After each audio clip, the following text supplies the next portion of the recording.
అయ్యా ఈయన మా ఆయన అయ్యా రోజు తాగొచ్చి నన్ను కొడుతూనే ఉంటాడు. ఏరా నీ భార్య చెప్పేది నిజమా? నేనా దీన్ని కొట్టానా? ఏమో నాకు గుర్తులేదు. ఇదే నన్ను కొట్టింటా చూడండి. తాగొచ్చి నన్ను కొట్టి గోడ తగిలి నువ్వే పడిపోయినవరా సచ్చినోడా? తను చెప్పేది నిజమేనా? ఏమయ్యా ఎండొచ్చు. అసలు ఆడపిల్ల అని ఎందుకంటారో తెలుసా?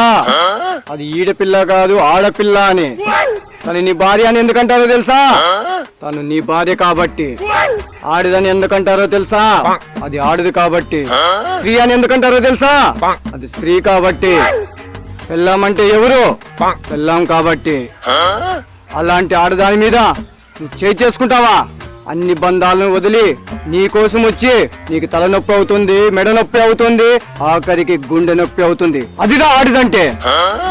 నీకు టెన్షన్ లేకపోయినా టెన్షన్ తెప్పిస్తుంది, జుట్టు రాలేలా చేస్తుంది, తెల్ల జుట్టు తెప్పించేలా చేస్తుంది. అదిరా ఆడిదంటే.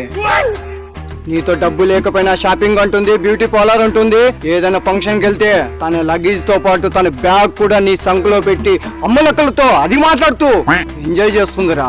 అదిదా ఆడిదంటే. అంతెందుకు 20 ఏళ్ళు నాన్నని ఏడిపిస్తుంది, 80 ఏళ్ళని నిన్ను ఏడిపించడానికి వచ్చిన భార్యను నువ్వు కొడతావా? గులేదురా నీకు? అందుకే రే వీరికి 50 కోట్ల దెబ్బలు విధిస్తున్నాను. ఇదే నా తీర్పు. ఏంటి నా మొగుడిని నేనే ఇంతవరకు కొట్టలేదు, అలాంటిది నువ్వు 50 కొరడా దెబ్బలు శిక్షిస్తావా?